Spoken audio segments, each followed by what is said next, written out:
Baik, selamat pagi. Assalamualaikum warahmatullahi wabarakatuh. Kita mulai kuliah lagi.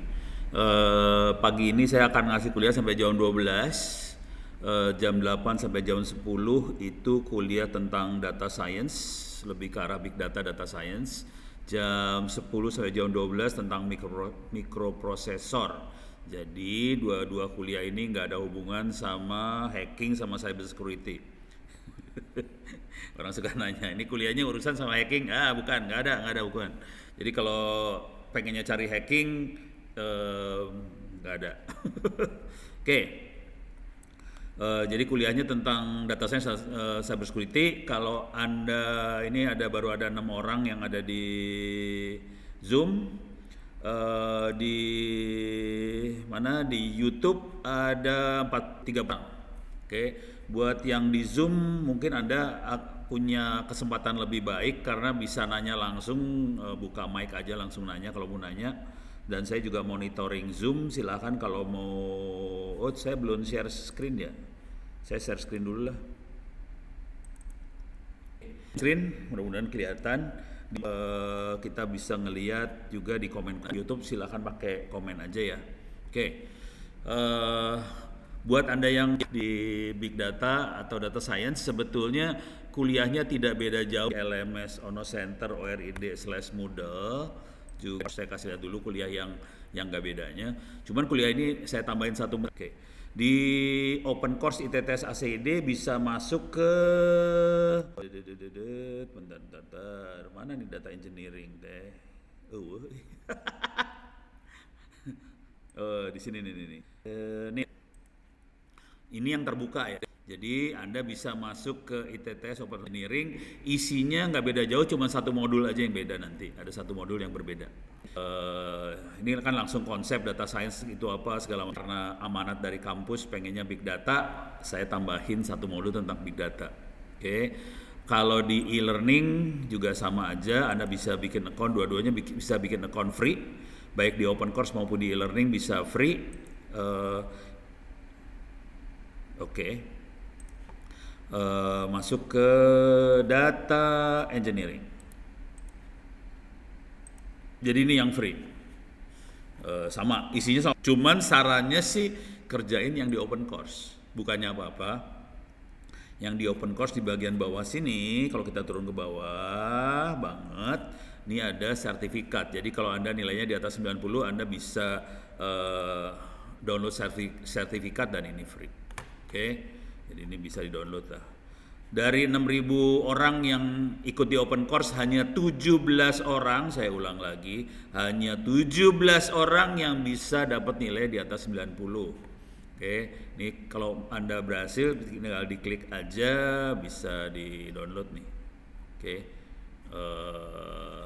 sertifikatnya, free, nggak usah bayar. Dan ini bisa ditransfer jadi kredit S1 tapi bukan S2 ya.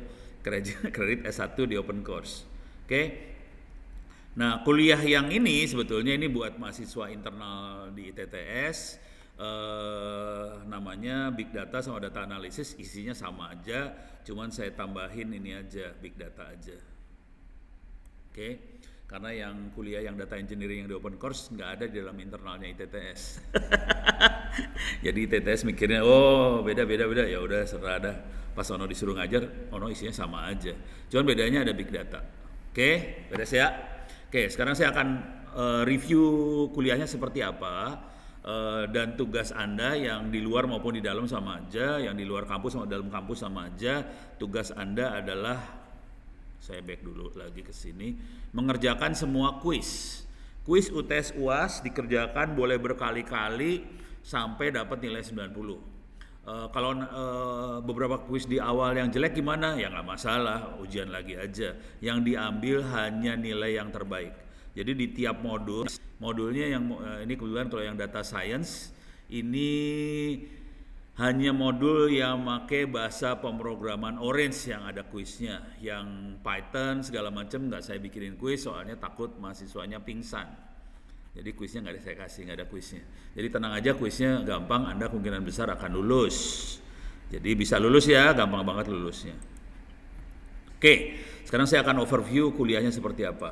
Secara umum, kuliahnya dibagi beberapa bagian. Pertama tentang big data sama konsep data science, itu tentang konsep-konsep aja lah. Jadi hari ini lebih overview tentang konsepnya seperti apa. Kemudian saya akan masuk, jadi kuliah ini lebih banyak tentang bagaimana cara melakukan data mining, lebih ke arah programming sih sebenarnya, bukan ke arah konsep data science itu apa, statistik di belakang itu seperti apa. Jadi ini backgroundnya statistik sebetulnya, bukan programming sih sebenarnya kalau mau jujur. Oke.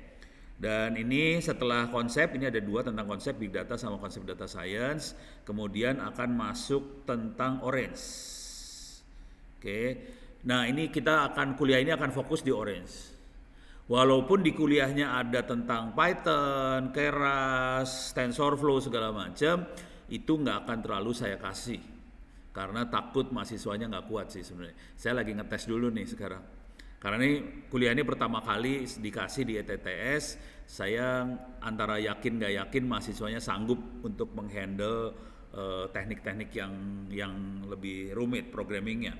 Jadi pertama Orange, oke. Dan ini kita akan pakai Orange banget karena gampang banget dan sangat intuitif banget. Kemudian selanjutnya mulai dikenalkan yang namanya R. Ini di materinya ada tentang R, cuman bahasa Indonesianya R kali ya. R, cuma di kuliah benernya kemungkinan saya nggak terlalu ngasih. Tapi ini lebih ke arah baca-baca aja, silahkan. Tidak ada kuisnya di R ini. Kemudian di sini juga ada tentang Python. Jadi ada Orange, ada Python, oke. Ini juga hanya sepintas aja mungkin dikasihnya, mungkin nggak dikasih malahan, karena saya akan fokus ke Orange. Kemudian mulai masuk ke TensorFlow dan Keras. TensorFlow dan Keras itu akan pakai Python sebetulnya. Jadi itu bagian dari Python juga sih sebenarnya. Karena TensorFlow itu pakai Python, Keras juga pakai Python. TensorFlow adalah kayak framework barangkali ya, yang dibuat oleh Google untuk melakukan data analisis, data mining dan sebagainya. Jadi makhluk TensorFlow kelas ini keren banget, nempelnya ke Python. Kemudian ada, kalau kita lihat di sini ada R dan Orange. Jadi ini kental dengan bahasa pemrograman, makanya kuliah awalnya namanya data engineering. Cuman kampus mikirnya pengennya dikasih nama big data, ya udah serahlah big data. Oke. Saya akan masuk dulu big data dulu ya. Ini kalau ada pertanyaan silakan posting di chatting ya, yang di Zoom silakan taruh di chatting juga. Saya monitoring chatting. Mungkin di Zoom bisa ngelihat ada kotak hitam di sebelah kanan bawah, itu saya monitoring chatting. Saya juga lagi monitoring live streaming di YouTube ini. Ini belum ada pertanyaan.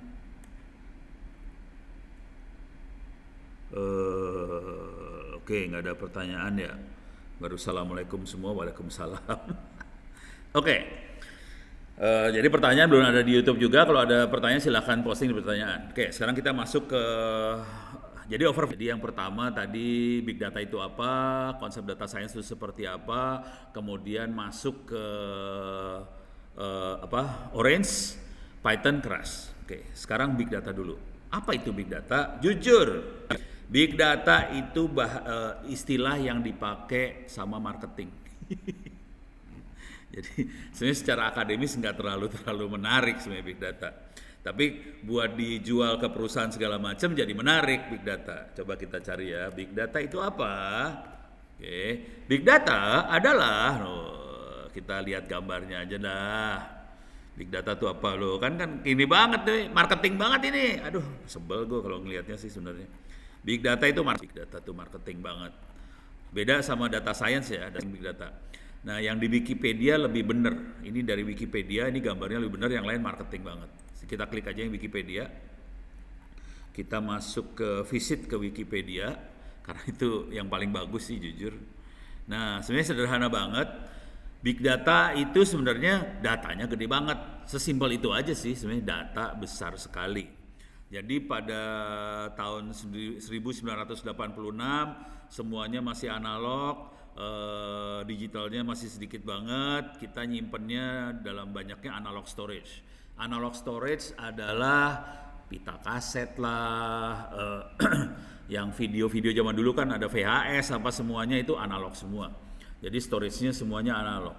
Kemudian muncullah digital storage. Contoh yang paling kerasa pada zaman dulu kala namanya disket, kemudian flash disk, kemudian CD-ROM, kemudian DVD-ROM dan sebagainya. Ya, muncul. Tapi itu 86, 93 itu mulai keluar yang namanya CD dan sebagainya, mulai naik dia. Jadi 93 itu disket mulai muncul. Oke. Tapi semua rekaman masih bentuknya analog. Kemudian hard disk makin lama makin besar, kemudian mulai booming. Sekarang udah booming banget, parah. Analog hampir nggak ada sih. Saya lagi nyari disket saya kaset saya aja udah nggak ada. Nggak tahu ada di mana kaset, parah. Jadi kaset udah kagak ada, VHS itu udah kagak ada, udah parah semua. Jadi semuanya bentuknya digital. Yang terjadi dengan yang ada digital ini adalah nyimpennya kayak gimana, terus nanti kalau kita mau analisa seperti apa. Setelah digitalnya itu banyak, proses analisanya jadi keren banget. Itu doang sih sebenarnya big data, cuman kayak gitu aja. Anda bisa baca-baca di sini. Aplikasinya buat bisa pemerintah, healthcare, education, media, insurance, IoT, yang paling kerasa banget IoT, karena IoT yang paling banyak ngejang di big data. Karena kan IoT kan pada dasarnya sensor misalnya sensor cuaca, dia itu ngambil datanya gede-gedean, itu cuaca. Contoh paling gampang mah gini, kalau mau iseng mau ngeliat sensor cuaca, misalnya NOAA. Kita masuk gambar lah, peta. Kita bisa dapetin peta. Ini kalau NOAA tuh BMKG ya. Oke, kita lihat dia bentuknya pakai satelit seperti ini. Amerika meluncurkan satelit, udah gitu memakan ngambil foto cuaca di seluruh dunia setiap hari. Sehari kayaknya muter bangsanya 5-6 kali. Bumi dia muter setiap hari. Jadi bayangkan 24 bagi 5 berarti tiap 5 jam, 4 jam dia akan muter di atas kita lagi. Jadi dia bisa karena dia punya data segitu banyak, dia bisa prediksi kira-kira badai ini akan sampai di Indonesia kapan. Kira-kira ikan ada di mana. Gitu. Ini contohnya hurricane. Dia bisa ngelihat nih. Dari foto-foto. Ini fotonya disimpan ya, jangan khawatir. Sesudah difoto dia nggak dibuang, ini fotonya disimpan di hard disk punyanya NOAA. Udah gitu kita bisa ambil juga. Jadi ini gede banget, filenya gede-gedean. Oke, beres ya. Yang seru adalah dari foto-foto ini bagaimana kita melakukan prediksi, bagaimana kita melakukan klasifikasi, bagaimana kita melakukan forecasting lah kalau bahasanya orang BMKG. Jadi ini dari foto-foto seperti ini. Sama juga dengan ini Google Maps. Sama aja lah, nggak beda jauh semuanya. Google Maps kita bisa ngelihat. Ini dia.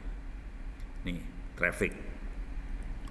Google Maps kita bisa ngelihat. Kalau NOAA kan ini ada hurricane, ada badai segala macam. Kalau Google Maps kita bisa ngelihat. Outer Ring Road macet. Ini lagi lancar semua. Masih jam 8 pagi. Udah ngasih kuliah. Semua jalan lancar. Kuliah. Enggak juga di Bekasi mulai macet. Bekasi parah. Bekasi lagi salah, Tangerang macet. Coba lihat di Bekasi sama. Yang keluar Jakarta, dalam Jakarta malah lancar semuanya. Ini adalah proses klasifikasi. Bisa nggak dia melakukan forecasting? Bisa nggak dia melakukan perdukunan? Bisa ngeramal besok macet nggak? Bisa banget. Dengan kondisi adanya big data kita bisa salah pencet jadinya. Jadi kita bisa ngeramal dengan big data, itu gampang banget ngeramalnya. Misalnya Tangerang, kita pengen tahu dari Tangerang ke Jakarta lah. Jangan geolocation Jakarta. Oke. Tangerang Jakarta nih ya. Oke, salah. Salah. Ini kelihatan. Ini hari ini. Dia sarannya lewat sini. Kalau saya di part add misalnya ya, saya pindahin ke jam 7.30 aja. Kelihatan macetnya sih. dari Tangerang ke Jakarta macet sama ini daerah. Nah, kalau besok gimana kondisinya? Tuesday ini Wednesday. Kelihatan macetnya akan berubah. Oh, dia sarannya lewat atas, lewat Cengkareng. Kita lihat di sini macetnya berubah. Ini macet seluruh jalan nih. Besok. Lusa gimana? Lusa kita bisa lihat Tuesday macetnya agak beda sama besok. Hari Jumat gimana? Macetnya ini parah juga. Hari Sabtu gimana? Sabtu orang pada kagak kerja, kagak macet sih. Hari Minggu gimana? Kagak kerja, hari Minggu orang semua tidur, nggak macet. Jadi ini belum kejadian nih tanggal 27 Februari. Hari ini tanggal 22, ini ramalan buat tanggal 27. Jadi dengan data yang ada kita bisa melakukan forecasting. Contoh lain, big data. Jadi ini semua data, jadi intinya sih data dikumpulin aja, taruh di hard disk, sudah selesai. Kenapa nggak sampai ditaruh di database? Database nggak ada yang kuat. Jadi kenapa kita butuh big data? Karena database nggak ada yang kuat sih sebenarnya buat mengumpulkan data segitu banyak. Contoh yang lain, Bukalapak. Misalnya saya masuk ke Bukalapak. Oke, saya pengen lihat ada berapa orang yang ada di ini. Oke, saya sambil monitoring apa sih namanya? YouTube. Ini antara saya sama YouTube ada delay nih rupanya. Jadi saya ngomong nyampe ke pemirsa di YouTube mungkin butuh 1 menitan nih kayaknya. Jadi akan ada delay. Oke. Jadi saya mengharapkan yang di Zoom, coba di Zoom ada berapa orang nih? Coba di Zoom berapa orang nih sekarang? Wih, cuma 7 orang. Wah, susah. Saya akan pakai ini aja berarti. Coba kita share screen lagi ya. Oke, kita akan lihat di Bukalapak. Contoh paling sederhana di digital ekonomi pada hari ini paling sederhana mah kita cara ngelihatnya di iklan. Ini iklannya. Ini flash deal lah. Ini keliling mall. Rekomendasi buat kamu. Ini iklan bang. Ini iklan. Pertanyaannya, silakan tulis di komen di YouTube. Di Zoom juga kalau mau komen silakan, cuma 7 orang mah susah diharapkan buat komen. Mendingan ini yang di YouTube silakan komen. Pertanyaan, toko online untuk setiap orang sama atau beda? Diulang lagi pertanyaannya. Pertanyaannya adalah iklan setiap orang di toko-toko online iklannya sama atau beda? Silahkan tulis di YouTube. Oke, coba. Baru gabung Pak. Wis. Ini suara saya ke YouTube nih berarti iklannya belum. Ini jawabannya belum ada yang nulis nih. Jadi di YouTube ada 62 orang yang ikut. Di Zoom cuma 7 orang. Di ruangan saya depan saya 0 manusia. Ini saya lagi di kampus, depannya di lab. Yang 0 manusia nih, keren banget ya. Oke, nggak ada jawaban. Sukabumi hadir jawabnya. Parah. Ya udah. Jadi ada delay banget antara YouTube. Delaynya parah banget dari sini ke YouTube. Oke, ya udahlah nggak apa-apa. Jawabannya adalah beda ya. Jadi antara tiap orang pasti biasanya pertanyaan kedua, kok bisa beda tiap orang? Jawabannya juga sederhana banget sih sebenarnya. Jadi caranya adalah si toko-toko online akan monitoring apa yang kita lakukan kan. Dia akan mencatat dari history, dia ngelihat apa yang kita pesen, dari situ dia jadi tahu, oh Ono sukanya USB hub, oh Ono sukanya webcam.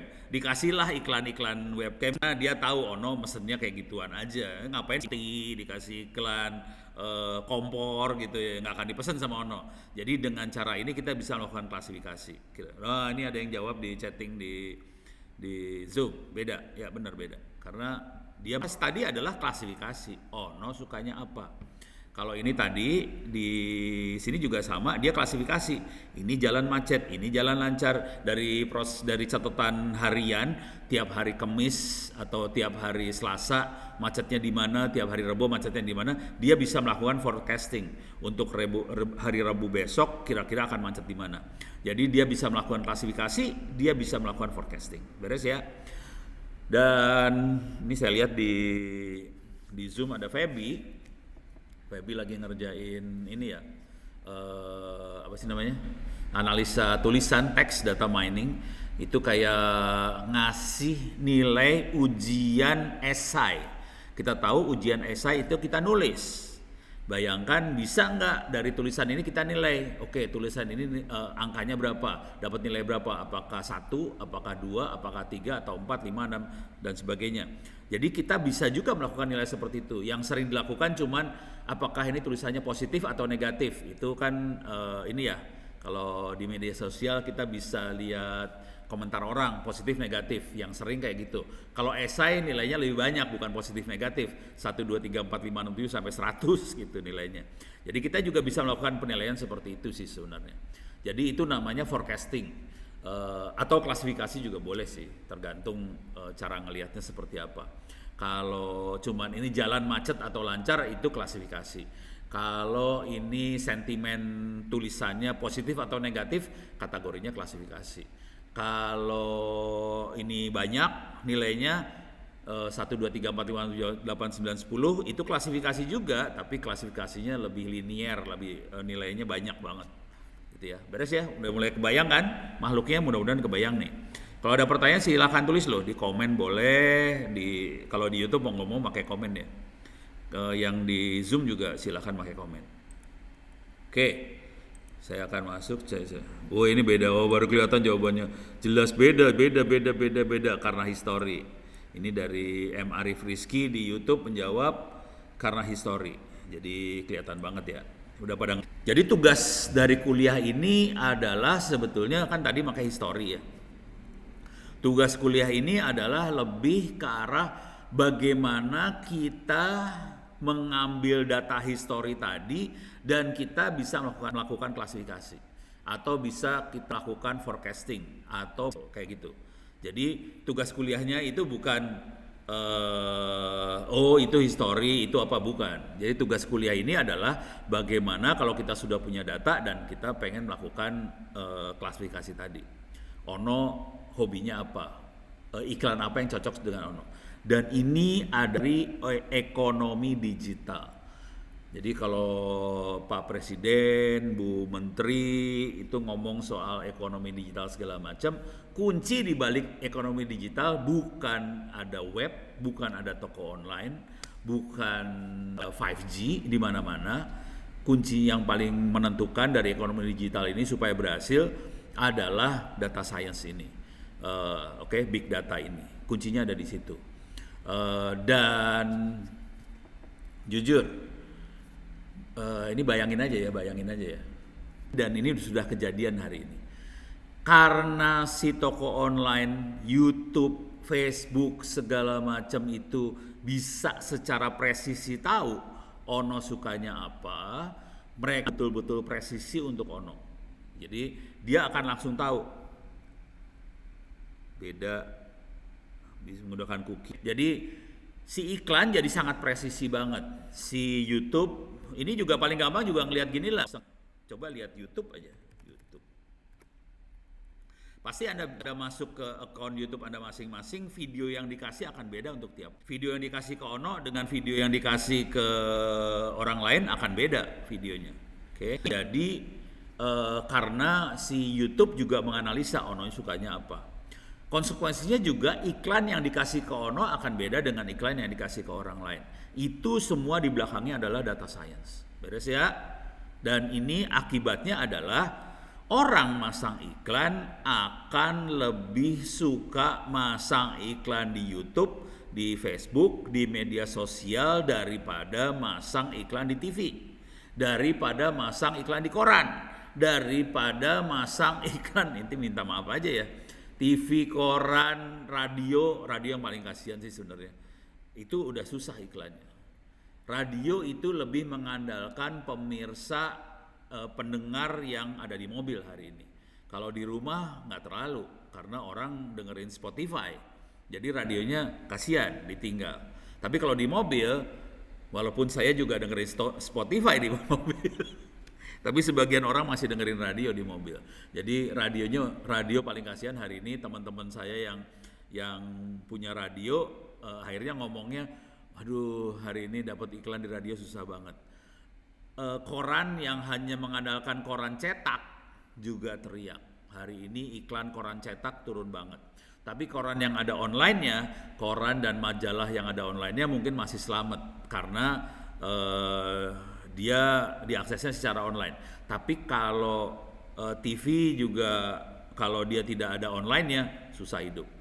Cuman yang jadi masalah karena si koran, radio, TV ini tidak bisa secara spesifik ngasih tahu ke pemberi iklan bahwa oke, pembaca saya sukanya ini loh, pembaca saya umurnya sekian loh. Karena mereka kesulitan buat ngasih tahu seperti itu, pemasang iklan jadi lebih cenderung ke arah YouTube, Facebook, dan media sosial karena mereka secara spesifik bisa ngasih tahu pembacanya suka apa.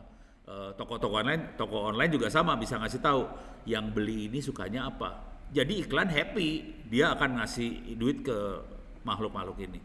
Yang paling kasihan adalah Dirjen Pajak Republik Indonesia. Soalnya YouTube adanya di Amerika, Facebook di Amerika, semuanya di Amerika. Susah lo dimintain pajaknya, pening kepala Dirjen Pajak, ya itu nasibnya pajak lah. Jadi sebenarnya kalau kita bisa seperti itu jadi menguntungkan banget. Kuncinya apa? Diulang lagi, kuncinya namanya data science. Beres ya? Jadi itu yang akan kita masukin. Oke. Nah sekarang coba kita akan lihat materi kuliah ya. Jadi itu big data, kira-kira seperti itu. Oke, silakan dibaca. Ini ada kesempatan ancaman. Saya kasih lihat sedikit teknik hackingnya dari big data. Kalau kita perhatikan dari tadi saya ngomong, oke, kita bisa analisa segala macam. Hackingnya big data gimana? Hackingnya data science atau big data, cara ngehacknya gimana? Gampang banget sih sebenarnya, jujur gampang. Big data atau data science sangat tergantung pada data. Kalau datanya salah, hasilnya salah. Sesederhana itu. Jadi big data, data science tergantung data. Kalau kita bisa bikin kacau data yang tadi history datanya, udah bubar. Jadi hackingnya beda banget dengan hacking yang selama ini diajarkan. Yang selama ini diajarin kan hackingnya, wah kita pakai Kali Linux lah, kita attack lah, kita sadap lah, segala macam. Kalau big data kagak, kasih aja data yang salah, bubar dia semuanya. Oke, contoh, saya kasih lihat contoh real beneran nih. Saya masuk sini ya, misalnya your timeline. Oke, ini your timeline, saya jadi bisa ngelihat. Nah ini ngasih lihat aja bahwa si Google Map itu mencatat apa yang perjalanan kita selama berapa ini? 12 tahun. Dia catatan di Google Map perjalanannya Ono. Seru ya. Ono dicatat lah dia. Dia dicatat selama dari tahun 2009. Jadi 13 tahun dicatat perjalanannya Ono, Mekah, Madinah, Jeddah. Ini buat supaya usaha biar masuk surga lah biasa. Ini juga terus ada ke Sri Lanka, ada ke Bangkok, apa segala macam. Nah terus saya di Samudra Hindia berenang sama ikan hiu. Benar atau salah? Ono berenang sama ikan hiu di Samudra Hindia. Betul atau salah? Silakan tulis di chatting. Silakan tulis di chat. Ada syarat data seperti apa sih? Wah ini udah pertanyaan ke dalam banget ya. Ini ada pertanyaan dari Muhammad Saifullah. Syarat apa data yang bisa diklasifikasi? Jadi kalau datanya sama, semua seragam, susah kita klasifikasi. Tapi kalau ada beda, nah kita bisa klasifikasi. Jadi kalau ada beda, klasifikasi. Ini di Zoom udah ada yang jawab bahwa Ono berenang di mana sih namanya? Tadi di Samudra Hindia, salah. Emang bener salah sih. Ini nanti bentar lagi di mana di YouTube akan jawab juga salah semua. Jadi Anda semua tahu itu salah. Kenapa Ono bisa sampai bikin data salah? Saya iseng bikin aplikasi Android yang ngirim data ke posisi saya ke YouTube. YouTube lagi Google Map ke Google. Aja posisinya, udah Google ketipu dia. Ono ada di tengah laut, ketipu. Jadi beres ya. Jadi tadi salah, tapi bentar lagi akan keluar di YouTube bahwa itu salah semua. Tapi ini udah mulai keluar dari Mas Arif Rizky salah. Jadi itu benar. Salah karena ditipu sama Pak Ono. Ya emang bener sih. Emang Ono lagi nipu itu. Beres ya. Jadi nipu itu gampang banget. Dan itu teknik hacking data science itu seperti itu. Teknik hackingnya adalah kasih data salah, bubar datanya langsung. Konsekuensi dari kalau kita melakukan klasifikasi, kita melakukan forecasting jadi salah. Misal cuaca, kita hancurin datanya cuaca, jadi kita bisa salah forecasting, salah dukunnya jadi salah.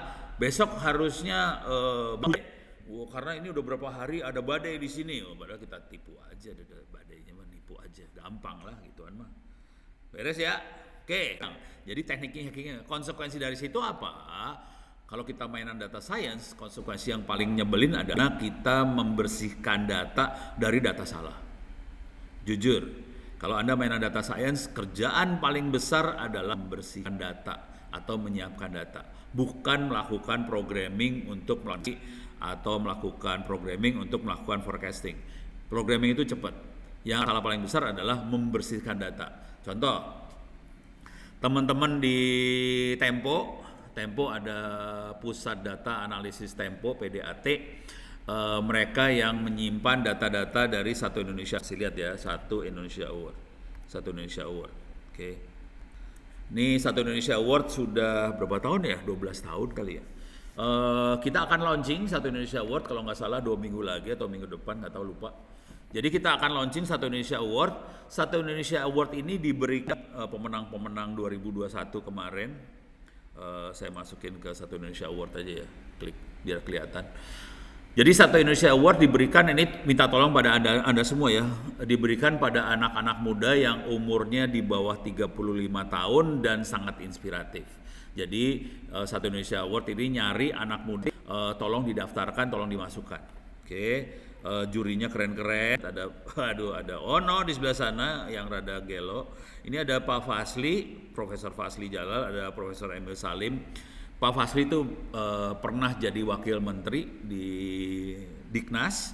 Pak Emil Salim kita tahu dia pernah jadi beberapa menteri di eranya Pak Soeharto. Ini ada Bu Nila Muluk, beliau juga pernah jadi menteri kesehatan di Pak Jokowi.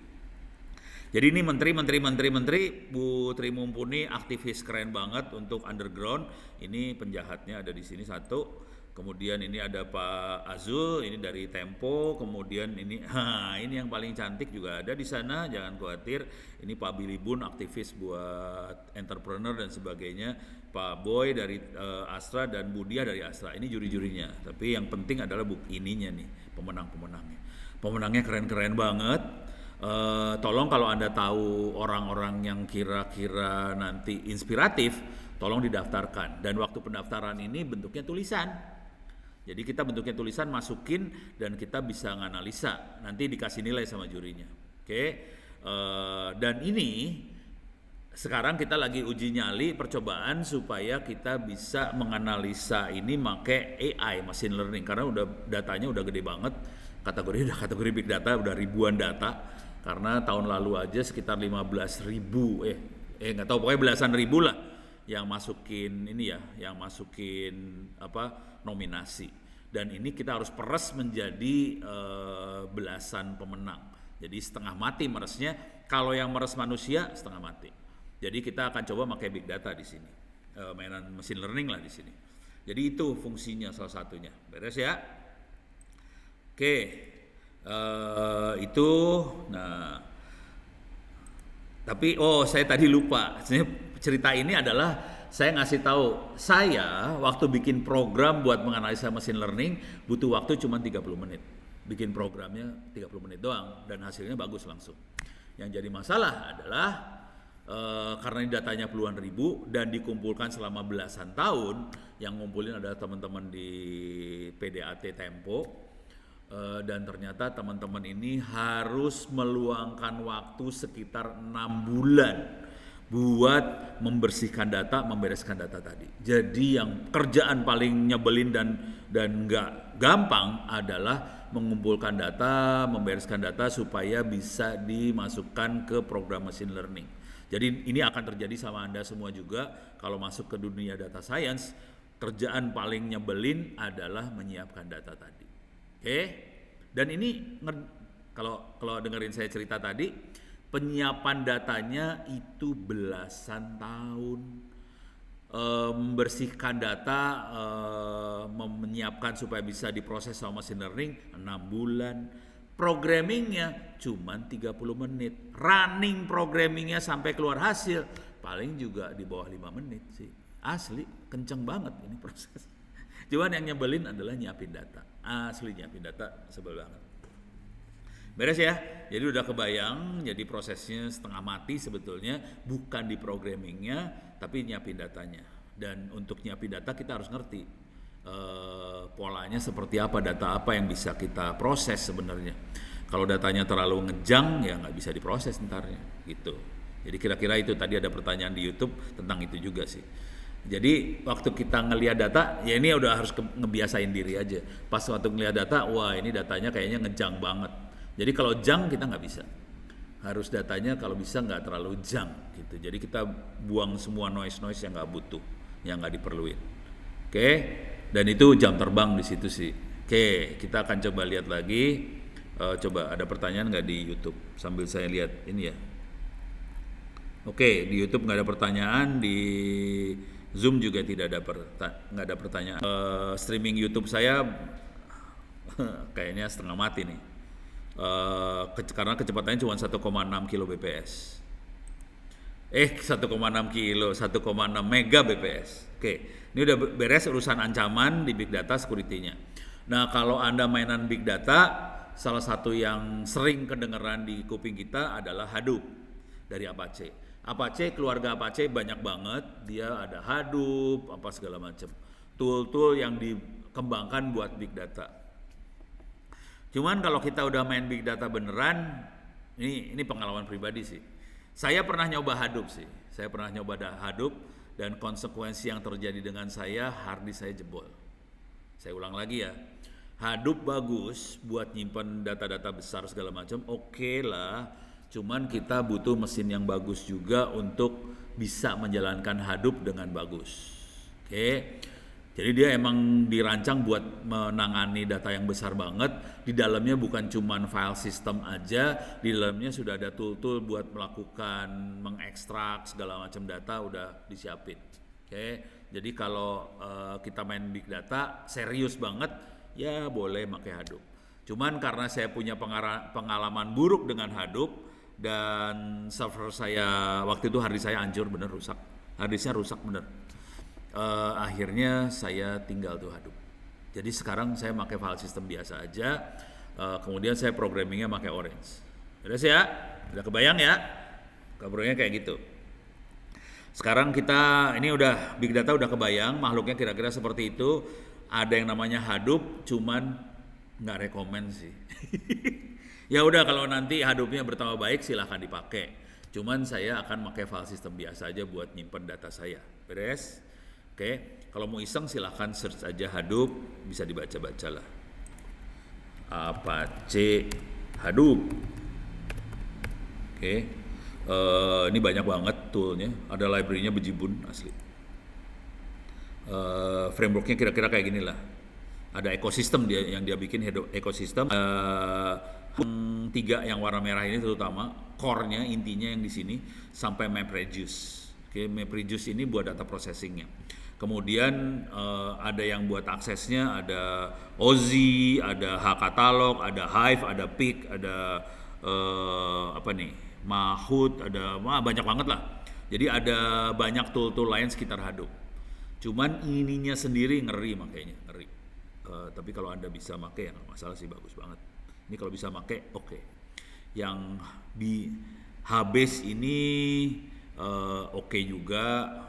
Tapi kita kalau di lapangan akhirnya kadang-kadang kita pakai yang butuh aja. Jadi ininya misalnya file system biasa, kita pakai yang lainnya aja, bisa juga nggak masalah. Karena yang ini tidak harus jalan di file systemnya Hadoop. File system tuh maksudnya gini ya, kayak di Windows tuh kan ada NTFS, ada FAT32, itu Windows ya.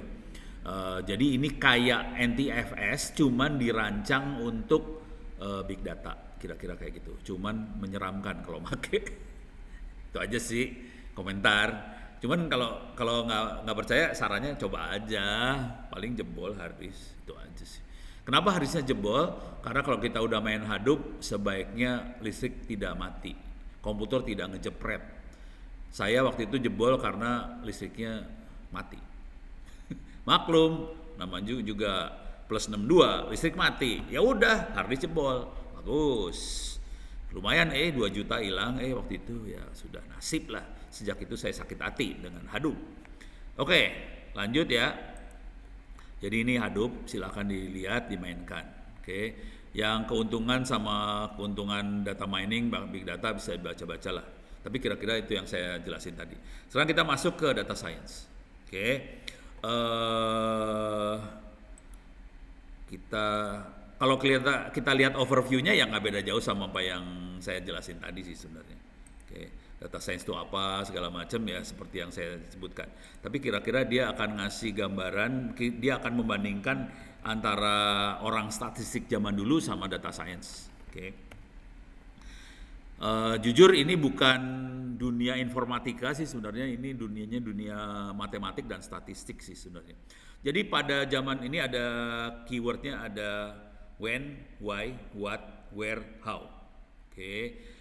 Pada zaman dulu kala, di zaman masih tradisional, ada yang namanya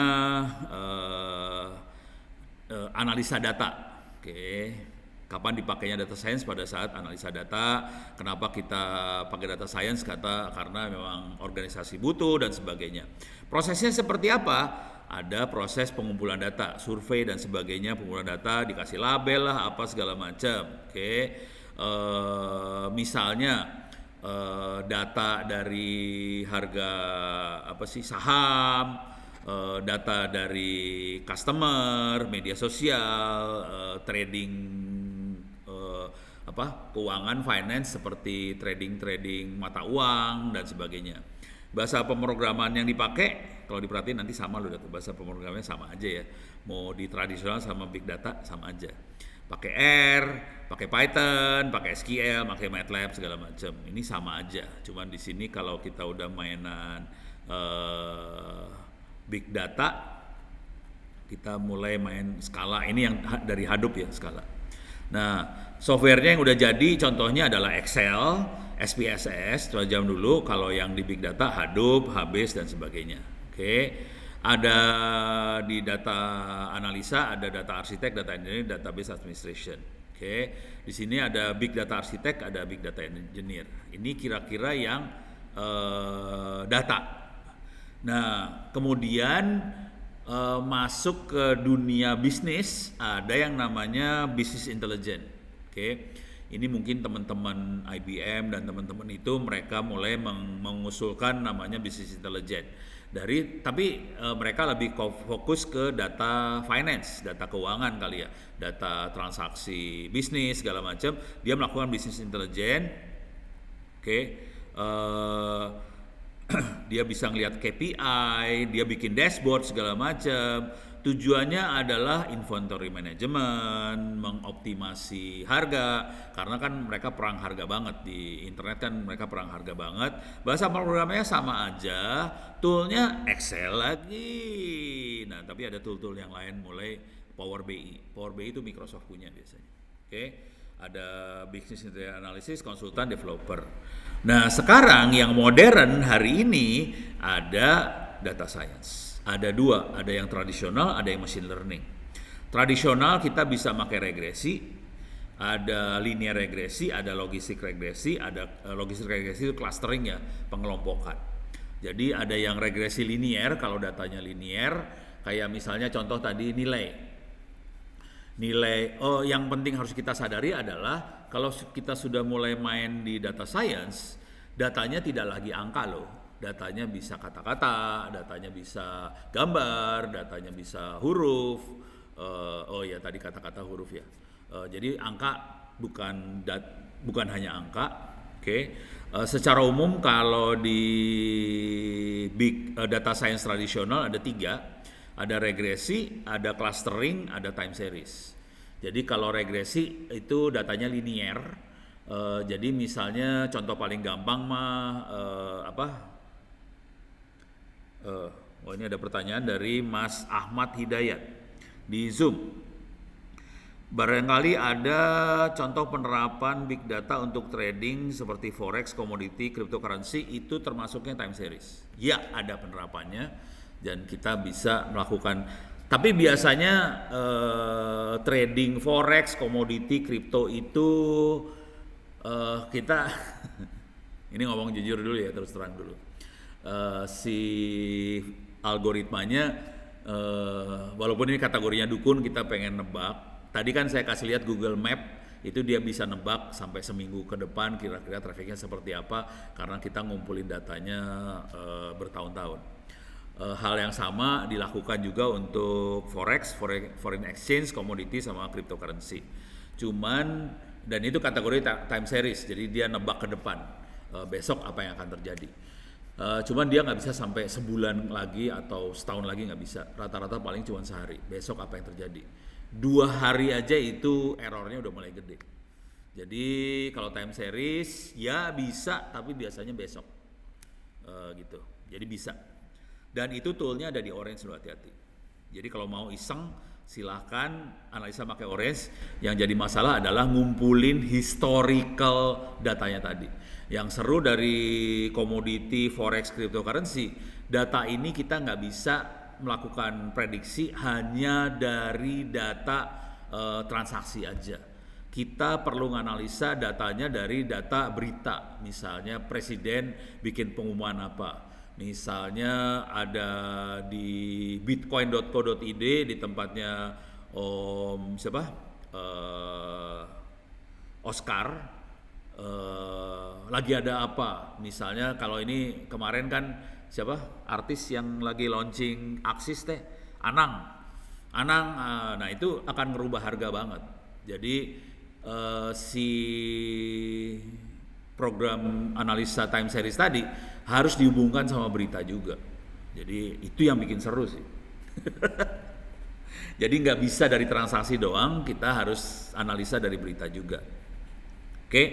Kalau clustering tadi yang tadi ya, kalau jalan nanti jalan lancar, jalan macet segala macam itu cluster namanya. Biasanya kita pakai logistic regression seperti itu. Kalau kita menganalisanya adalah ujian essay, kita regresi yang dipakai. Oke. Nah, di mana kapan ini dipakainya? Ini biasanya kalau orang-orang startup nyebutnya ini adalah user experience. Oke. Contoh kenapa bisa disebut user experience? Kita kasih iklan yang sesuai dengan kebutuhan user supaya user experience-nya jadi bagus. Akibatnya user akan beli barang tadi. Oke, jadi kita bisa pakai juga untuk sales forecasting, kita bisa pakai juga untuk menentukan iklan mana yang cocok untuk masing-masing user. Jadi ini dipakainya yang data science tradisional tadi. Oke. Bahasa pemrogramannya sama aja, R, Python, MATLAB sama aja. Softwarenya juga sama aja, Excel, SPSS segala macam. Cuman istilahnya data science, data analysis. Oke. Nah, kemudian yang lebih dahsyat lagi kalau kita mulai mainan machine learning. Secara umum ada 3. Ada supervised learning, ada unsupervised learning. Supervised learning bisa regresi juga, bisa linear, bisa logistik regresi, ini semua bisa. Ada reinforcement learning. Bedanya apa reinforce dengan makhluk-makhluk yang lain adalah biasanya kalau supervised sama unsupervised itu dia berusaha meminimalkan error. Kalau yang ini memaksimalkan reward, keuntungan. Oke, reinforced learning. Contoh paling kelihatan banget di reinforcement learning adalah fraud detection. Fraud detection itu kategorinya sebetulnya time series loh. Cuman kita yang melakukan fraud detection biasanya kita akan nggak time series banget. Kita akan lihat snapshot. Kita akan lihat data untuk periode tertentu aja. Misalnya tiap 15 menit. Misalnya tiap 30 menit. Ada data yang aneh nggak? Kalau ada data yang aneh, berarti itu kemungkinan ada fraud. Itu biasanya di transaksi keuangan, di perbankan. Ini dipakai banget fraud detection. Beres ya? Satu lagi adalah client retention. Itu biasanya dipakai untuk bagaimana caranya supaya kita bisa mempertahankan user yang ada di toko online supaya mereka nggak kabur ke toko online lain. Jadi ini client retention tujuannya untuk mempertahankan pelanggan sih. Ini caranya adalah kita kasih user experience yang baik. Orangnya apa? Sama-sama data science, cuman yang di tradisional namanya data analyst, di yang machine learning namanya machine learning engineer. Kerjanya sih nggak beda jauh lah. Jadi kira-kira kebayang ya, petanya kira-kira seperti ini. Oke, kalau data science bisa dilakukan tanpa ini loh, hati-hati, tanpa programming loh, hati-hati. Oke, jadi saya sangat sarankan untuk mengeksplor ini makhluk ini. Yang pertama harus dilakukan adalah kita nanya pertanyaan. Oke, tujuannya apa sih? Apa yang pengen kita dapat dari analisa data yang kita lakukan tadi? Contoh, kalau kita punya data-data traffic lalu lintas, kita pengen tahu macetnya di mana, kapan macetnya, terus besok macet di mana. Nah, itu pertanyaan itu ini penting banget. Jadi kalau kita mainan data science, ini jadi fundamental banget. Kita mau nanya apa sih ke data yang kita punya? Apa yang pengen kita dapat dari data tadi? Dan itu jadi penting banget. Beres ya? Ini bagian dari proses belajar sih sebenarnya. Bentar. Bikin pertanyaan itu adalah bagian dari proses data. Kemudian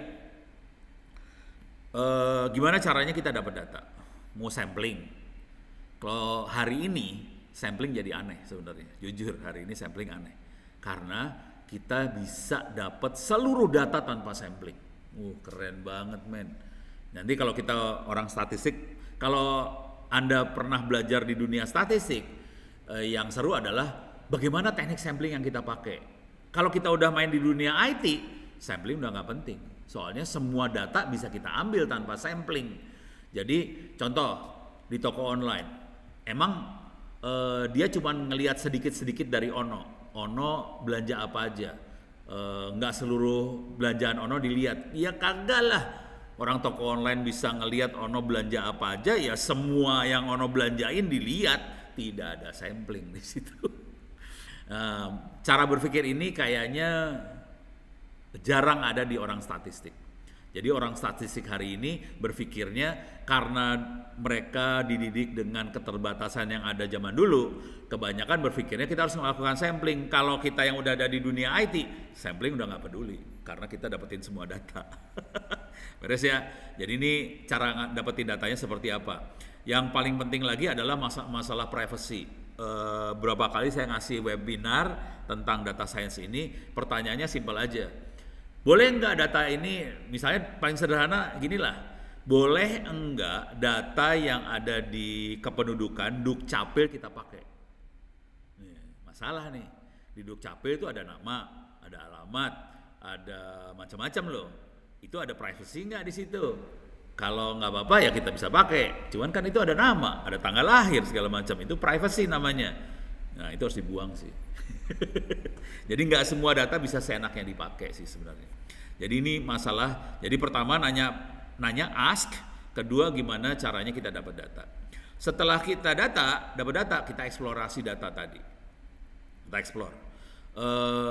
Pola yang di data itu polanya seperti apa sih? Misal. Contoh pola, di perapatan Monas itu tiap sekian menit kendaraan itu pasti macet, berhenti, itu pola namanya. Misalnya di jalan mana tiap malam muncul tenda biru, itu pola. Jadi kita harus ngerti ngelihat pola.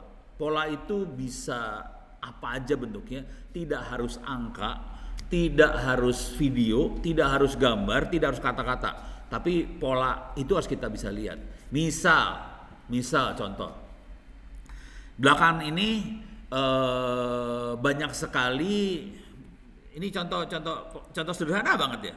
Kita masukin kata kunci COVID-19. Oke, kita lihat ke bawah aja, lihat ke bawah. Nih, anjir, parah banget. Ini rupanya sedikit kena hari ini sama bulan Juli, sama, gila grafiknya sama men. Ini pola nih loh, ini pola nih. Kita lagi kondisi parah banget, saya baru tahu juga sih. Jadi saya sambil ngeliat ini saya pikir kita masih aman. Ternyata kagak, kondisi kita parah banget. Nah, ini kan pola. Dengan pola seperti ini harusnya kalau dulu kan kita udah full lockdown ya kemarin. Waktu bulan Juli kan kita lockdownnya gila-gilaan ya. Ini kita masih belum lockdown. Orang gua kemarin ngawinin anak gue. Baru masih level 3, harusnya dinaikin level 4 nih. Kalau udah kayak gini udah level 4 nih harusnya. Jadi kita bakal lockdown gila lagi nih. Jangan khawatir, kita akan bakal kejadian ini lagi nanti lebaran, parah lagi. Ini kan kejadiannya karena ini ya, karena tahun baru. Tapi baru kejadiannya sekarang, parah. Nah, ini pola. Nah, ini harus bisa ngelihat pola-pola seperti ini. Jadi ini dari sini kita bisa melakukan klasifikasi. Itu beres ya. Oke. Mana tadi teh? Di sini ya. Salah. Sini. Beres ya. Jadi kita bisa ngelihat anomali, apa yang aneh, pola, pattern segala macam. Dari situ kita pengen lakukan forecasting kan. Nah, kita perlu bikin model. Oke. Nah, setelah model kita perlu kasih tahu ke orang hasilnya seperti apa. Itu namanya mengkomunikasikan ke orang lain dalam bentuk visualisasi. Contoh yang paling gampang nih visualisasi namanya. Ini visualisasi gambar seperti ini visualisasi. Contoh kita bisa masukin word cloud COVID. Ini kayaknya biasa aja ya, coba lihat gambarnya. Nih, ini visualisasi. Jadi kata-kata COVID langsung keluar coronavirus, diagnostik, coronavirus, COVID-19, pandemi COVID, people, lifetime, government. Jadi ini adalah kata-kata kunci yang banyak nempel dengan COVID. Tapi kalau kita kasih dalam bentuk tulisan, lebih susah kita ngelihatnya. Kalau kita kasih lihat dalam bentuk seperti ini, word cloud, lebih gampang kita visualisasinya. Dan ini penting banget untuk di bagian komunikasi visual. Jadi prosesnya adalah satu pertanyaan, ujungnya adalah bagaimana kita ngasih tahu ke orang visualisasi.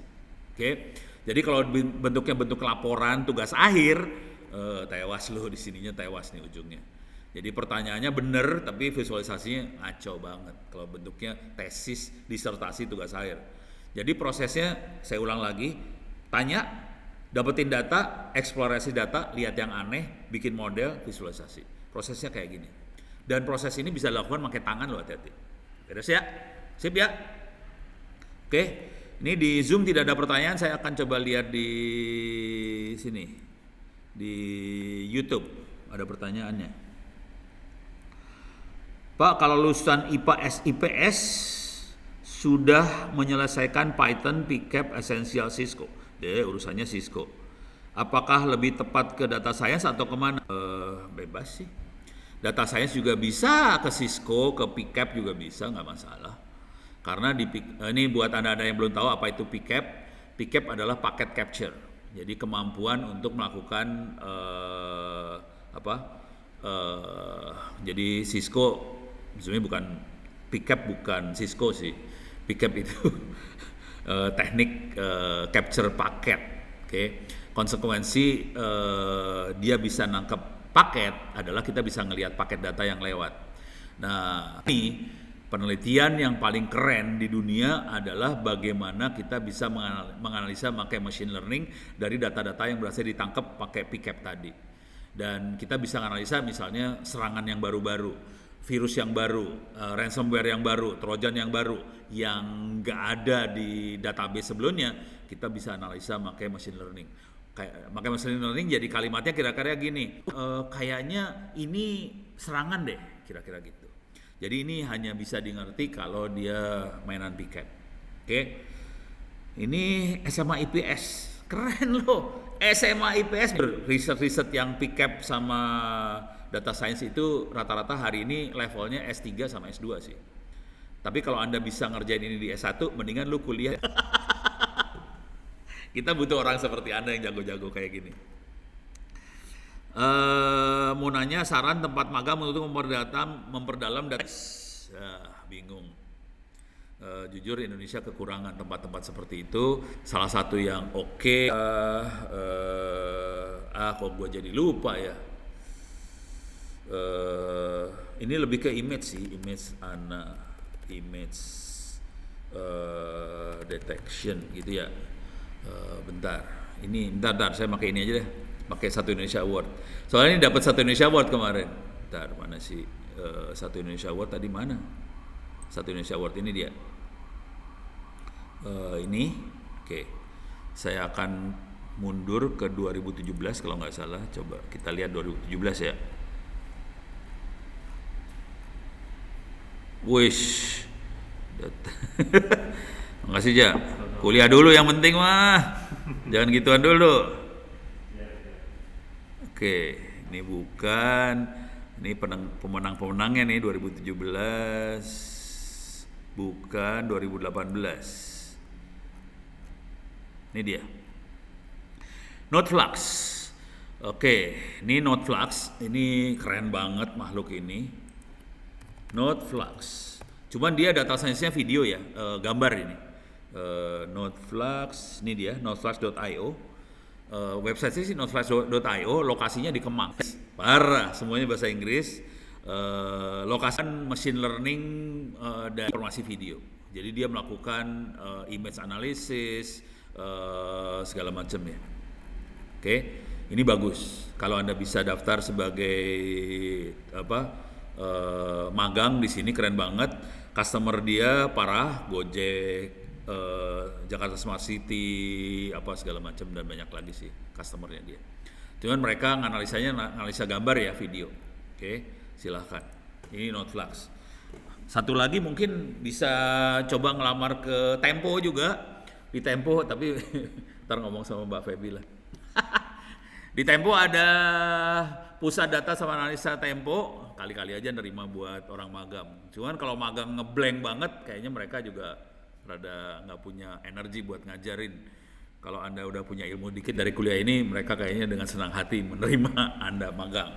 Terutama buat bersihin data mereka yang gila, pening kepala. Oke, beres ya. Ini Noteflux, perusahaan seperti ini. Noteflux itu termasuk dapat penghargaan dari mana ya? Dari kita Satu Indonesia Award dapat. Cuman dia juga dapat dari lupa saya. Pokoknya urusan Nvidia segala macam lah, graphic card, karena mereka berhasil ngembangin algoritma yang cukup bagus buat analisa gambar gitu. Jadi Noteflux oke juga.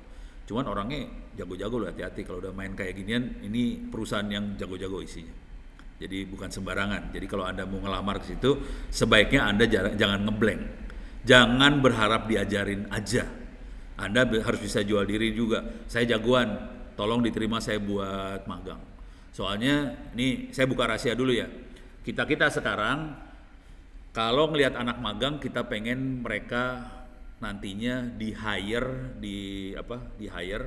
jadi pegawai. Jadi kita biasanya nggak terlalu suka anak magang yang nggak bisa apa-apa. Jadi Anda waktu magang, Anda juga harus bisa. Malah kita lebih suka kalau ini anak nunjukin bahwa dia jagoan, diambil langsung jadi pegawai dah. Itu taktiknya magang. Oke, ini beres.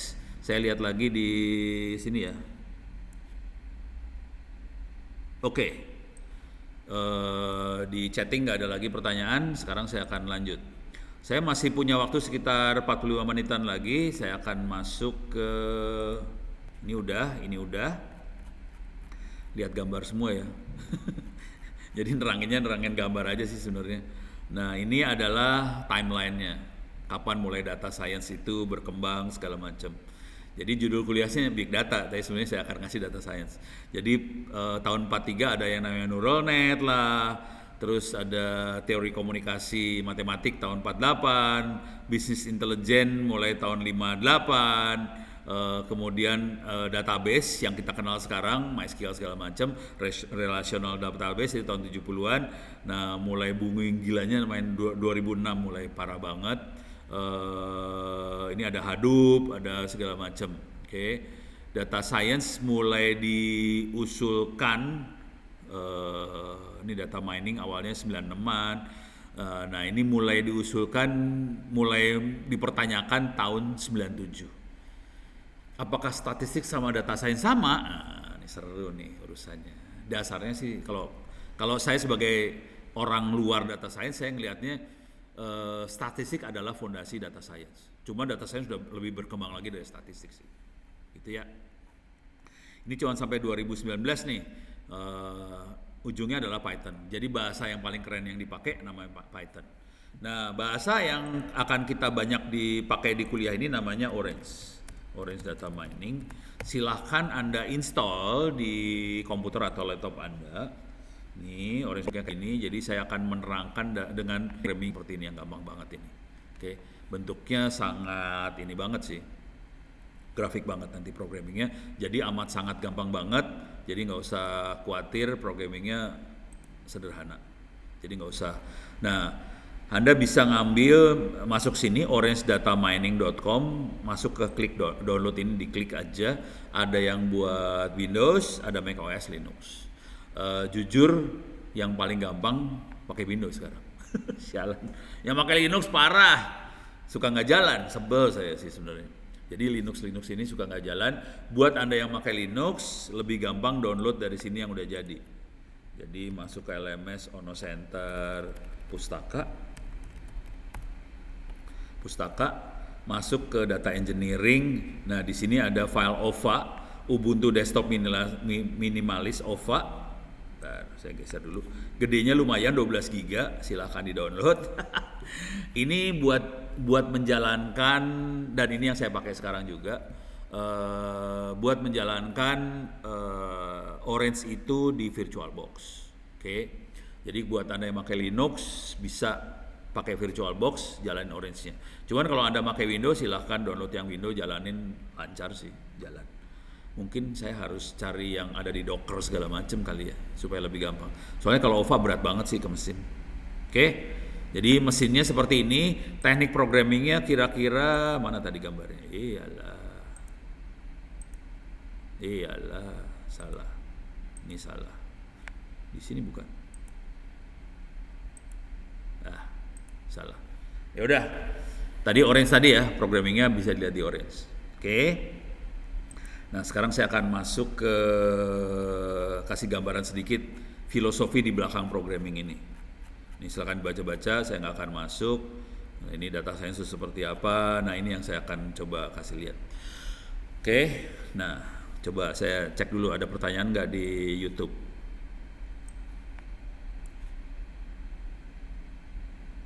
Oke, kagak ada pertanyaan. Oke, sekarang saya pengen nanya. Jadi, kalau Anda mainan data science, oke, ini buat main data science ya.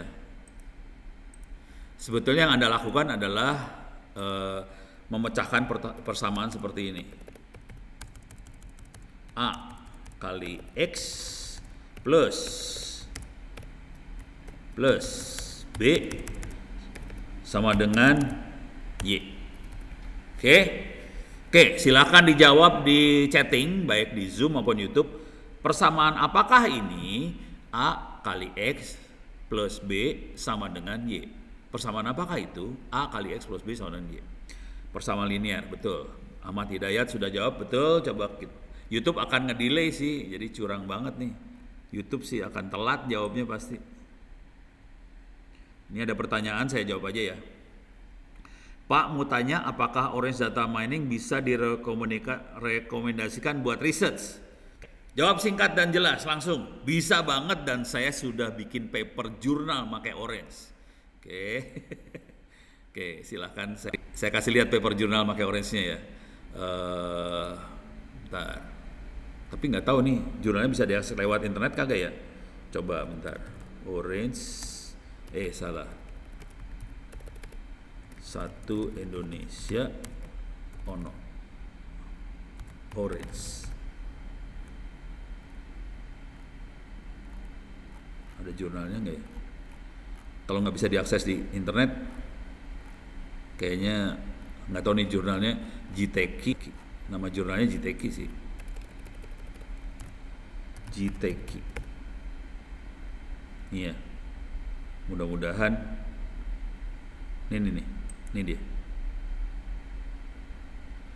Ini ya.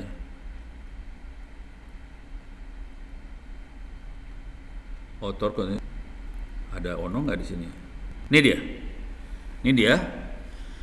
Comparing machine learning and human judge in satu Indonesia awarding process.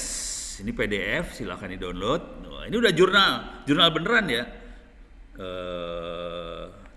Coba ulang lagi cara keyword yang dipakai ya. Keywordnya diulang lagi. Keywordnya adalah satu Indonesia Ono Jiteki. Oke, diulang lagi satu Indonesia Ono Jiteki supaya Anda bisa nyari. Kita klik di sini, kemudian nanti akan keluar di sini adalah ini gelo loh, perhatiin baik-baik.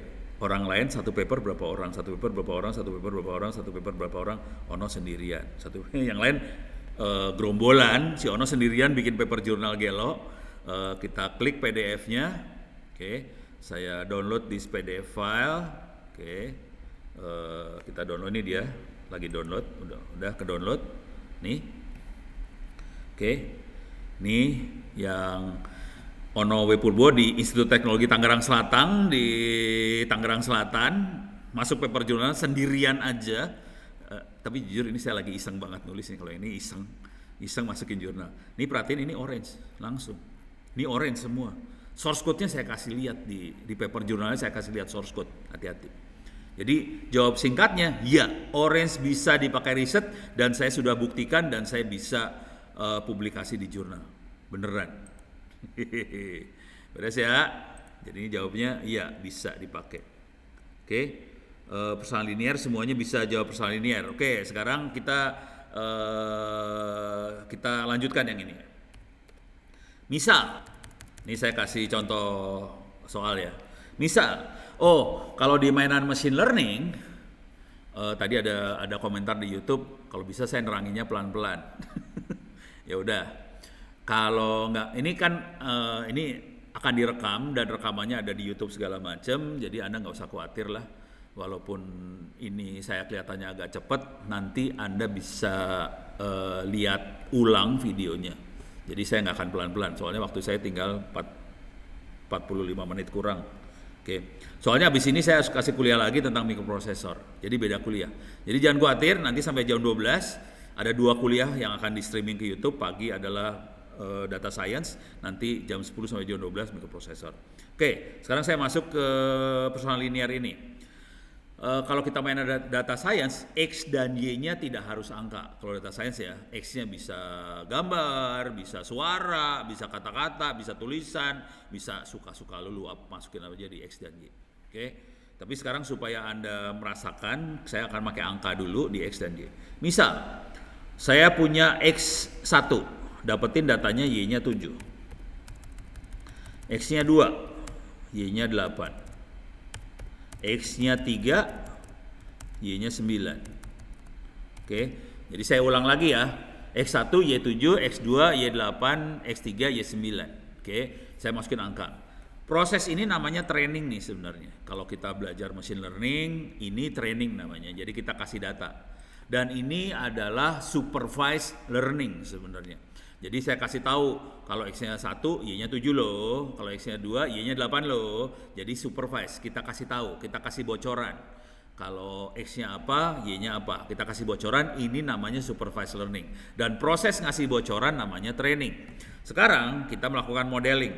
Dengan data seperti ini, A-nya sama dengan berapa, B-nya sama dengan berapa. Silakan tulis di chatting. Oke.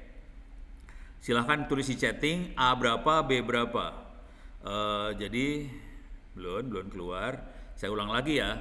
X1, Y7, X2, Y8, X3, Y9. Ini namanya training proses, dan dari training kita pengen cari A-nya berapa, Y-nya berapa. Oke, dari ITTS belum ada yang jawab, dari Zoom nggak ada yang jawab. Saya coba lihat di sini. Ada yang jawab nggak? Belum keluar.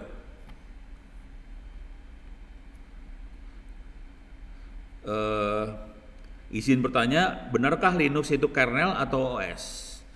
Dua-duanya sih. Kernelnya namanya Linux, sistem operasinya namanya Linux. Jadi dua-duanya benar. Oke, bisa nggak di-deploy di AWS juga, Prof?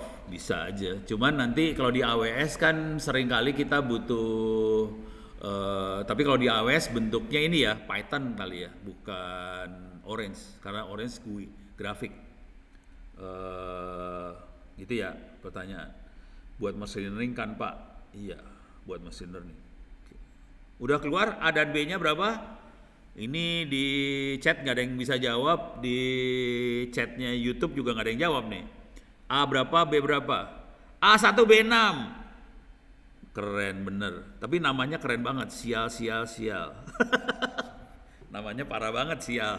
Tapi sial yang nggak sial ini ya, karena dia Mas sial ini bisa dapat A1 B6, betul. Jadi ini dapat A1. Saya balikin ke sini. Jadi gampang banget ini, A-nya 1. Jadi yang namanya modeling adalah kita nyari A dan B sih sebenarnya. B-nya 6. Oke. Ini namanya model. Jadi kita kasih training dulu, kita dapat model. Kalau A-nya 1 B6. Setelah kita dapat model, kita bisa melakukan prediksi atau forecasting. Kita bisa melakukan perdukunan kalau saya bilangnya. Jadi ilmu dukun mulai diambil di sini. Dan ini yang dicari sama Kominfo lah, sama Presiden Republik Indonesia, sama Menteri. Mereka butuh dukun. Sebetulnya rakyat Indonesia maunya apa sih? Nah, dari data yang ada di pemerintah, dia pengen prediksi. Misalnya program apa yang cocok sama rakyat. Nah, itu butuh ilmu dukun. Nah, sekarang saya mau jadi dukun. Kalau X-nya 10, Y-nya berapa? Silakan tulis di chatting. Kalau lu nggak bisa jawab keterlaluan juga lu, udah gampang banget ini mah. Kalau jadi A-nya dapat 1, B-nya 6. Oke. Kalau X-nya 10, Y-nya berapa? Coba jawab di chatting. Kalau lu nggak bisa jawab keterlaluan. Nah, ini baru di YouTube baru jawab. Yang satu lagi yang bisa jawab, oh banyak nih, Mas Hansen Dusenov bisa jawab. Mas Hansen salah, A-nya 9, B5 salah. Yang benar sial sama Mas Rizky Kurniawan A1 B6. Pertanyaan, kalau X-nya 10, Y-nya berapa? Gampang kan? Silakan ditulis. Masih A6 B1 salah. Banyak yang salah ya. Seru. Silakan ditulis. Kalau X-nya 10-nya berapa? X10, Y berapa? Y berapa? Belum kejawab. Nah ini dari Zoom kelihatan jawabannya 16. Oke, jadi hanya forecasting. Ini namanya forecasting ya. Sekarang saya rubah soalnya. Ini saya kasih contoh bagaimana caranya kita melakukan machine learning yang benernya. Misalnya, saya akan menganalisa cuaca. Oke. Suhu 30 derajat Celcius, humidity 30%, kita dapat cuacanya cerah. Oke. Suhu 29 derajat Celcius, humidity 35%, cuaca cerah. Suhu misalnya kita dapat 24 derajat Celcius, humidity 85%, cuaca hujan. Nah ini adalah IoT, Internet of Things. IoT, Internet of Things, di mana kita pasang sensor-sensor cuaca di mana-mana. Sensor yang kita pasang adalah sensor suhu sama kelembaban. Kemudian dari situ kita bisa tahu, oh cuaca cerah, cuaca hujan segala macam. Oke, sekarang kita dapetin suhu 20 derajat Celcius dengan humidity 90%. Pertanyaannya, saya nggak nanya A dan B-nya berapa, karena saya jamin Anda pusing kalau ditanya A dan B. Pertanyaannya adalah cuacanya apa? Silakan dijawab di chatting. Cuacanya apa? Gampang ini mah, kalau nggak bisa mah keterlaluan. Oke, tadi suhu berapa tadi teh? Suhu 22 derajat Celcius dengan humidity 90%. Pertanyaannya, cuacanya apa? Silakan jawab di chatting. Hujan, Mas Ahmad Hidayat bisa jawab, hujan. Gampang kan? Kita bisa jawab. Tanpa ini kita bisa jawab tanpa melakukan modeling ya. Jadi modelingnya ada di dalam otak kita, otak manusia. Kita bisa jawab langsung, oke, hujan. Jadi bisa dijawab sama Mas ini. Ya ini curang ya, yang Zoom pasti menang karena yang di YouTube belakangan. Jadi kita bisa jawab hujan di sini. Beres ya? Dan ini yang dipakai sama teman-teman di BMKG. Di meteorologi mereka pakai ini sih, machine learning buat ini semua. Sekarang saya kasih contoh lagi. Bukan berbentuk cuaca seperti ini. Nah, ini saya buang aja. Sekarang saya akan bentuknya tulisan. Misalnya gini, ITTS keren banget. Ini positif. Oke. Jadi kalau ada kata-kata di X-nya ITTS keren banget, Y-nya positif. Ada kata-kata lagi, misalnya COVID sedang marak. Oke.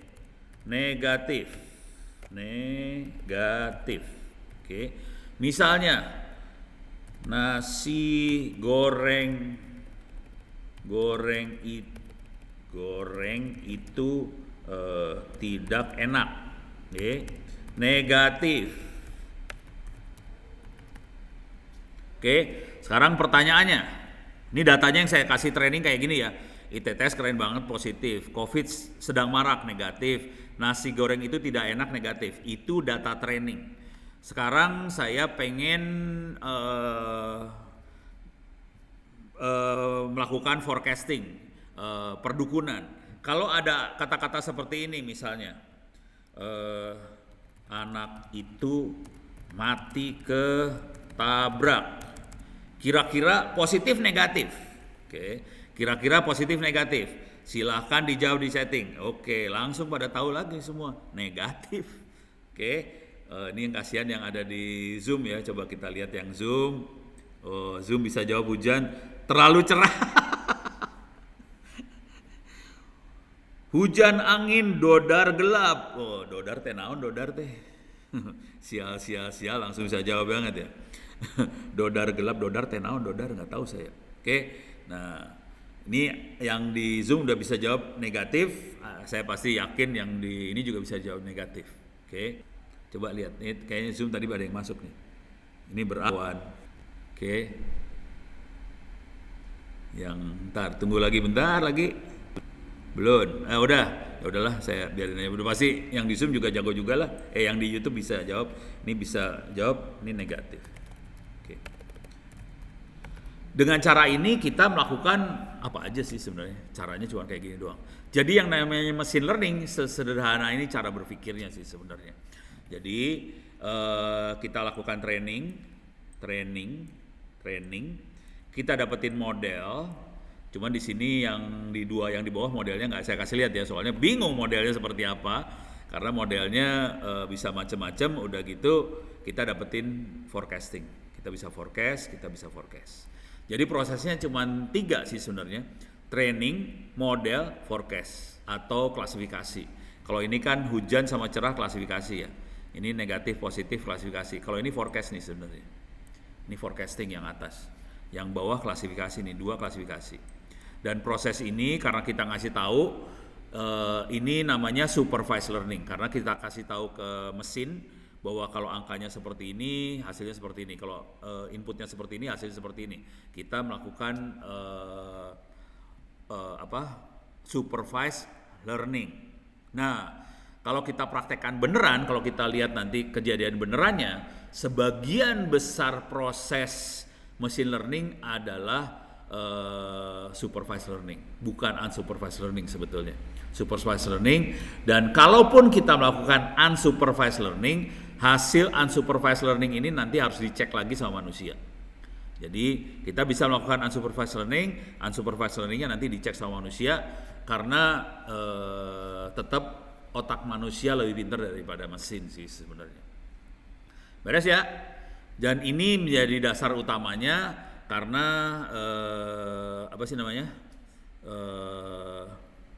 seringkali para pejabat segala macam berpikir itu bahkan mungkin tapi nggak enak lah. Jadi para pejabat sering berpikir yang namanya machine learning ini pintar banget, kenyataannya sih enggak. Mesin itu bodoh, yang pintar manusia. Bagaimana caranya manusia mengumpulkan data training tadi, ini yang penting. Oke, supaya hasilnya bisa presisi. Bahwa kalau suhunya kayak gini dia hujan. Kalau kalimatnya kayak gini dia negatif. Jadi yang penting bukan punya aplikasi machine learning-nya, enggak. Yang penting adalah punya data training yang bagus dan yang valid itu. Dan ini butuh waktu lama buat ngumpulin data seperti itu. Ada sih ya. Contoh paling sederhana gini lah. Ini cerita aja ya. Google Translate lah. Translate. Ini waktu ini sekitar 20 tahun yang lalu lah kira-kira. Waktu itu Vice President Google datang ke Indonesia. Dan ketemulah dia dengan para aktivis internet Indonesia, ngobrol-ngobrol-ngobrol. Semua orang yang ketemu dia langsung nawarin, Pak Vice President Google, saya lupa, tapi dia orang India sih sebenarnya. Jadi Google banyak sih. Google, Facebook banyak orang Indianya, Microsoft juga banyak orang India dalamnya. Jadi orang-orang Indonesia itu datang ketemu Vice Presidennya Google ngomong gini, oh kita bikin aplikasi ini, lu beli dong, bikin aplikasi ini lu beli dong, kira-kira gitulah, pada dagang semua lah. Terus Vice President itu nanya ke saya, ke Ono, no, lu mau apa dari Google? Saya cuma ngomong gini aja. Waktu itu Google baru bikin Google Translate, tapi baru Inggris ke Prancis, baru yang bahasa-bahasa Eropa gitulah. Terus saya ngomong gini, boleh nggak kamu bikin terjemahan dari bahasa Inggris ke bahasa Indonesia? Ya pokoknya dari bahasa-bahasa itu ke bahasa Indonesia, atau bahasa Indonesia ke bahasa yang lain tadi. Waktu itu bahasa Indonesia belum ada di Google. Terus dia ngomong gini, wah itu mah gampang, ya dah ntar gue bikinin dah, gampang. Terus gue jadi penasaran kan, saya penasaran dia ngomong kayak gitu kan, kok lu bilang gampang? Emang gampang. Terus dia nanya ke saya, Anda bisa nebak nggak ada berapa programmer Google yang ngerjain itu? Sialan, orang Vice President Google setan banget ngomongnya kayak gitu. Bisa nebak nggak ada berapa orang yang ngerjain ini? Nah sekarang saya nanya ke Anda semua deh, bisa nebak nggak ada berapa waktu itu ya? Ada berapa program betulnya? Waktu itu, bukan sekarang. Waktu itu ada berapa programmernya? Silahkan dijawab. Wah, ini Pak Mas Ahmad Hidayat jawab puluhan. Oke. Coba saya pengen lihat di YouTube. Bisa jawab nggak ada berapa jumlah programmer? Ini ada pertanyaan dari Mas Muhammad Arif Fakhrudin di mana? Di izin tanya untuk mengolah data tanggal di Orange bagaimana? Tanggal termasuk kategorinya time series sih sebenarnya. Kalau kita pengen main time series. Jadi itu ada field sendiri namanya tanggal. Jadi kalau di Orange itu bentuknya dia bisa baca data Excel atau ginilah. Saya kasih lihat langsung aja deh. Sorry, ini udah masuk ke kuliah besok sih sebenarnya bukan besok nih, kuliah yang 2-3 pertemuan ke depan. Tapi saya akan kasih lihat aja. Kalau ada pertanyaan ya udah gue kasih lihat kagok. Tapi nggak saya demoin langsung ya. Jadi Anda masuk ke wiki saya, masukin kata kuncinya Orange. Jadi Orange itu bisa baca tanggal dan tanggal bisa sebagai salah satu kolom data. Oke, itu adanya bukan di data mining, itu adanya di data format, di data ini format. Dan ini kalau kita kebawahin, kita bisa ngasih kode sebetulnya ini bentuknya file Excel biasa, oke. Dan kita bisa kasih kode ini, yang kode yang paling penting ada 2 kode, huruf besar sama huruf kecil.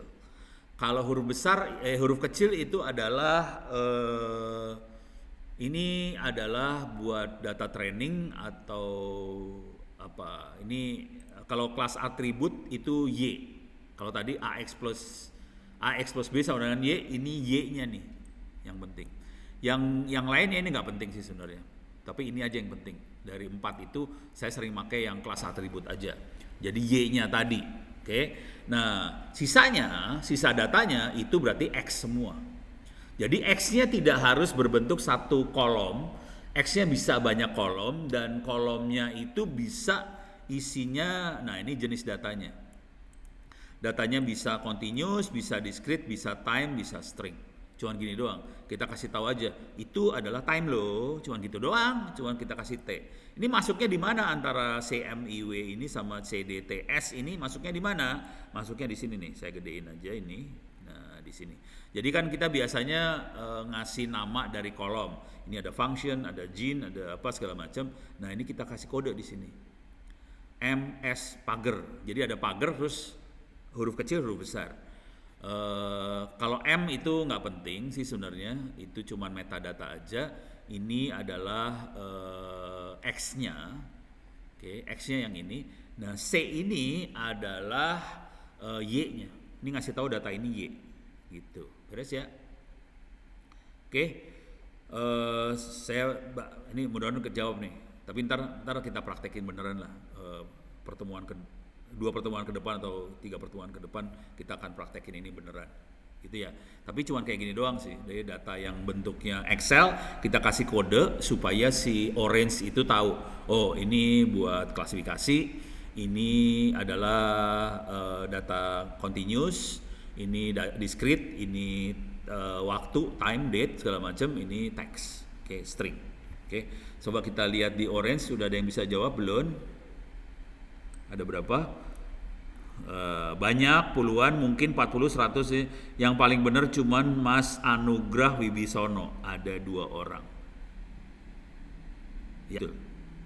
Jadi ini ada juga Hansen Dusenov, benar. Ada 2 orang. Ambil datanya dari kamus, betul. Jadi ada yang benar cuman 2 di sini, Mas.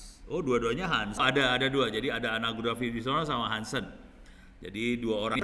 Orangnya cuma 2. Terus waktu itu saya nanya, emang dia bisa bahasa Indonesia? Enggak, mereka nggak bisa bahasa Indonesia. Jadi si programmernya emang nggak bisa bahasa Indonesia. Cuman dia bisa ngambil datanya dari kamus. Jadi dia ambil kamus bahasa Indonesia, bahasa Inggris, masukin, dan dia mainnya statistik aja. Kalau kata-kata seperti ini, terjemahannya seperti ini. Jadi kalau kita lihat di Google Translate, jadi jujur si Vice President itu ngomong ini mainan statistik doang sih kalau kata. Jadi dia bukan kata ke kata ya terjemahinnya, dia akan terjemahin paragraf atau cerita ke cerita. Kalau ceritanya kayak gini, bahasa Inggrisnya ceritanya kayak gini, bukan kata ke kata yang diterjemahin. Jadi Google Local Translate-nya adalah cerita ke cerita. Misalnya kita cari cerita Lutarung. Ini kan cerita tuh nggak sarung. Oke, kita ambil ceritanya. Jadi paragraf sih. Paragraf segini banyak, ambil, klik kanan. Oke, ini terjemahin ke bahasa Indonesia, sumbernya ke bahasa Inggris. Paste ceritanya. Dan translate-nya bukan kata ke kata yang dilihat. Jadi dia lihat konteksnya segala macam, kelihatan semua, dan bentuknya dia statistik banget. Oke, jadi dia ini yang dimainin dari kata ini ke kata ini. Mudah-mudahan bisa kebayang bahwa kerjaannya seperti ini sih sebenarnya main data science. Dan data science ini yang menjadi dasar dari Google. Oke, datang ke kantornya Google, Ono B. Purbo, kantor Google. Nah, adalah, jangan khawatir, Ono pernah ke kantornya Google. Ini Ono di kantor Google, ini fotonya Ono kelihatan ada di kantor Google ya. Padahal kuncinya orang aja Ono B. Purbo langsung keluar. Fotonya Ono di kantor Google. Saya kita bisa lihat kalau udah pernah ke kantor Google.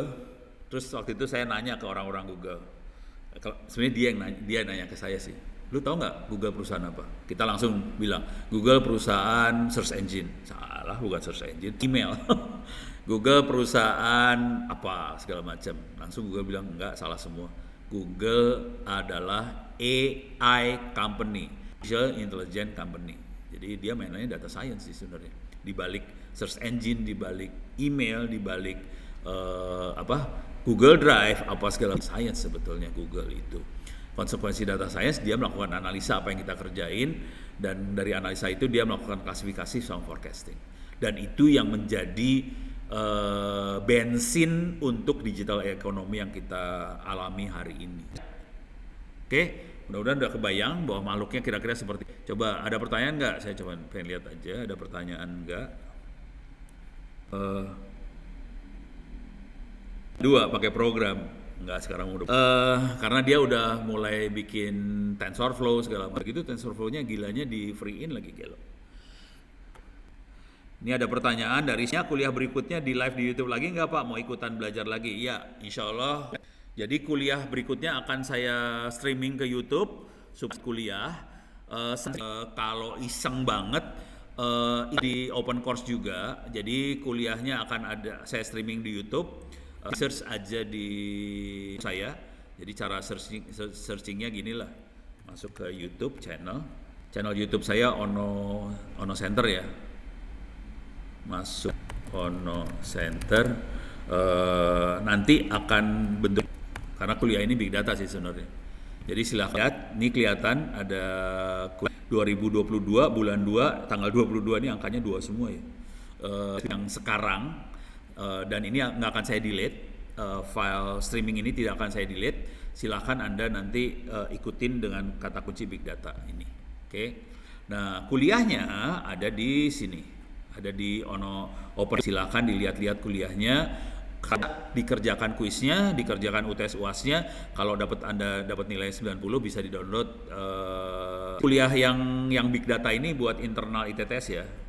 Jadi kalau Anda yang bukan dari ITTS, silahkan ambil kuliah yang data engineering. Buka deh. Ini yang kuliahnya yang bukan ITTS ya. Silahkan lihat kuliah yang di data engineering, isinya sama, nggak bedanya di ITTS-nya ditambahin data. Di sini ada data engineering, kerjain kuliah yang data engineering yang tolong selesaikan sampai dapetin sertifikat, dan itu free, gratis. Masih SMA atau SMK, ini bisa dipakai buat daftar ke dalam ITTS, jadi mahasiswa ITTS. Nanti kalau buktikan Anda sudah menyelesaikan kuliah ini, kita bisa kasih kredit kuliah tadi. Jadi misalnya data engineering 3 kreditan kan, big data 3 kreditan, ya udah nanti dapat kredit, dan ini nanti bisa dipakai buat kredit buat sarjana S1 di ITTS. Oke. Yang dari SMK ada 150 beasiswa. Yang bukan SMA SMK minta maaf, lagi nyari beasiswanya yang udah kerja nih, pusing beasiswa buat orang kerja. Mudah-mudahan bisa pakai KIP sih. Lagi berjuang supaya bisa dipakai KIP-nya. Oke, karena waktunya saya harus ngasih kuliah lagi jam 10, siap doang. Ini kuliahnya saya tutup dulu yang big data. Mudah-mudahan bisa memberikan gambaran tentang apa yang akan terjadi di kuliah big data sama data engineering ini, dan mudah-mudahan minggu depan Anda bisa ikut lagi kuliah mulai jam 8 sampai jam 10 pagi. Nanti abis ini saya kuliahnya tentang mikroprosesor, beda topik lagi. Oke. Demikian saya tutup dulu kuliahnya, mudah-mudahan Anda semua bisa join di kuliahnya. Terima kasih. Billahi taufiq wal hidayah. Assalamualaikum warahmatullahi wabarakatuh. Saya share screen, saya leave ini juga. Oke.